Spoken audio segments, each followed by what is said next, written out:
what is the role of joy, imagination, and play in the training environment? And so I think with this topic, it's really important. I feel like this gets split into two different areas. It's like you're either all about fun and it's a low quality environment, or you're all about quality and there's no fun in it. And so I think that that is a unnecessary distinction. I think that the key piece is the language we use to explain a high intensity, high quality environment has to make space for enjoying the process.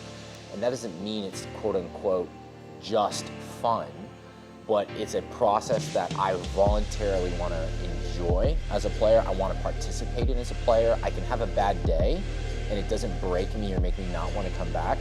I think that when we have an environment that lacks any type of connection back to the concept of play and the concept of a game being something that I voluntarily as a player choose to participate in, if I'm forced to participate in a game, it's no longer a game.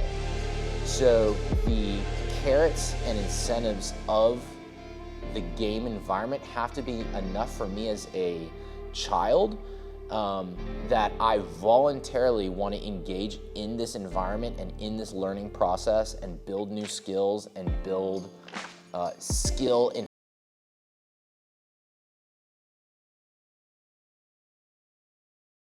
older. I still think that that truth stays consistent throughout. It's just the carrots and the incentives change, right? Like as an adult, I don't need every training environment to be fun. What I need is I need to be pushed to kind of the threshold of where I am today, get enough success to see that I'm making movement towards growth, but also have a clear picture of the person I'm growing into. And I think if you paint that picture for a child, they're going to absolutely be excited and love the environment, love coming back to the game.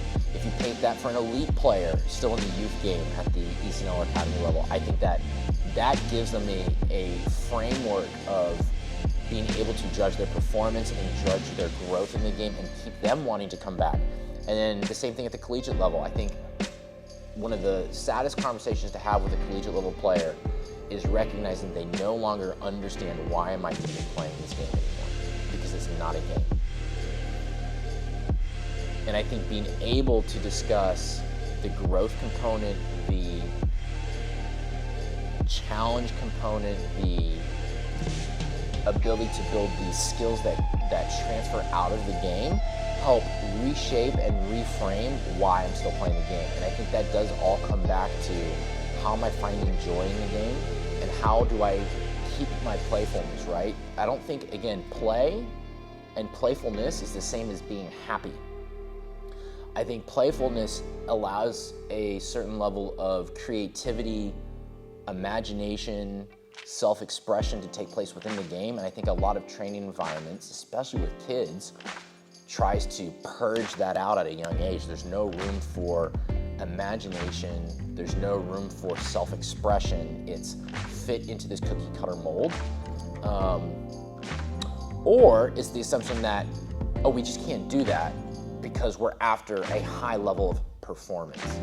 And so I just completely reject that. I think that you have to have both pieces together to get the most out of a player's development while also containing an environment that allows for a player to really grow and have excellence.